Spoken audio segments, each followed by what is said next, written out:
Chapter 4 आपका ये बताता है कि किराएदार और मकान मालिक के कुछ अधिकार और कर्तव्य। एक्चुअली जब कोई किराएदार मकान मालिक का मकान किराए पर लेता है तो किराए पर लेने के बाद दोनों के कुछ कर्तव्य और अधिकार उत्पन्न होते हैं, क्योंकि वहाँ पर परिसर में रहेगा तो परिसर को मेंटेन करने का, उसका किराया देने का, इसी प्रकार से कुछ अधिकार और कर्तव्य मकान मालिक के भी होते हैं कि वो अगर पैसे देने पर रसीद देगा, उसको अगर कुछ ड्यूटी है तो मेंटेन वगैरह कराएगा, तो रहने पर कुछ ना कुछ कॉन्सिक्वेंस उत्पन्न होते ही हैं, तो जिसकी वजह से दोनों पक्षकारों के अधिकार और कर्तव्य उत्पन्न होंगे।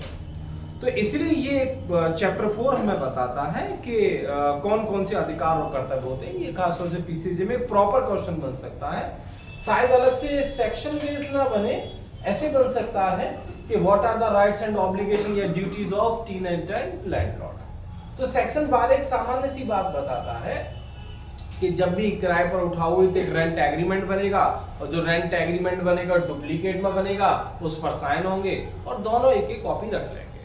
फिर उसका सेक्शन 13 से शुरू होते हैं कि राइट और ऑब्लिगेशन क्या होंगे। एक तरीके से ये भी ऑब्लिगेशन ही हो गया। सेक्शन 13 से अब दोनों के राइट और क्या क्या ऑब्लिगेशन है। तो पहले ये बता रहा है कि जैसे ही आपने मकान किराए पर लिया तो मकान ये किराएदार का ये कर्तव्य है कि वह पे करे रेंट को और अदर चार्जेस को जो भी उसे देने हैं। चाहे किसी भी मोड से दे सकता है, चाहे आपका इलेक्ट्रॉनिक मोड से दे, कैश दे, या फिर मनी ऑर्डर से दे, या फिर किसी भी मोड से दे, जो उसे ठीक लगे, इसका कोई रेस्ट्रिक्शन नहीं है। उसके बाद जब ये रेंट देता है टेनेंट तो फिर मकान मालिक का भी कर्तव्य उत्पन्न होता है कि वो इसकी रसीद दे जो भी उसकी बनती है। वो नहीं देता तो फिर इसकी कॉन्सिक्वेंस अगले सेक्शन में हम पढ़ेंगे। फिर सेक्शन 14 ये कहता है right to deposit with rent authority, यानी कि कब एक किराएदार रेंट अथॉरिटी के पास किराया जमा कर सकता है। ये 2-3 स्थितियां हैं। Number 1, landlord refuses to accept rent. मकान मालिक किराया ही नहीं लेता, किराया लेने से स्वीकार ही नहीं करता है, उसे मना कर देता है, या फिर उसके चार्जेस किराया नहीं देता, या फिर कोई किराया देता है, लेता तो है परंतु रसीद नहीं देता। या तो किराया ही नहीं ले, या फिर किराए की रसीद ना ले, या फिर किराएदार ऐसी स्थिति में है वो जानने में असमर्थ है कि मुझे किराया किसको देना है। तो उस कंडीशन में भी जो किराएदार है वह अथॉरिटी के पास अपना किराया जमा कर सकता है।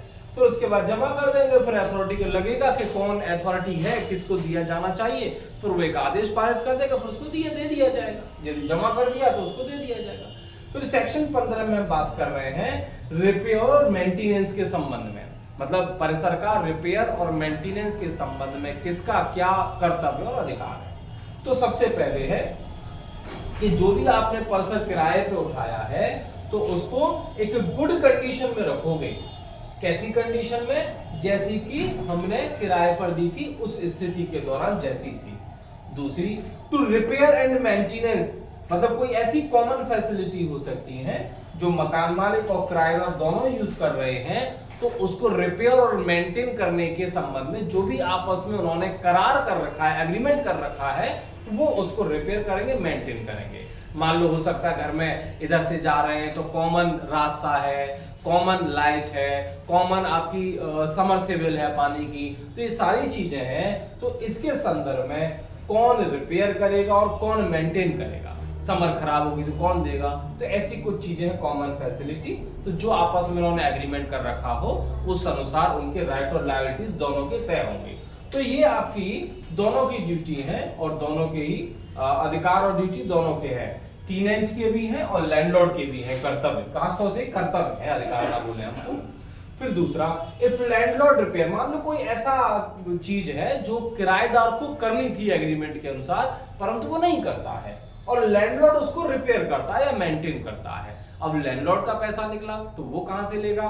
तो वो जो भी किराएदार ने एडवांस सिक्योरिटी जमा कर दी है उस सिक्योरिटी में से वो उस पैसे को ले लेगा, उस पैसे को। और यदि ये पैसा ज्यादा हो जाता है तो फिर अब ये पैसा ले लेगा।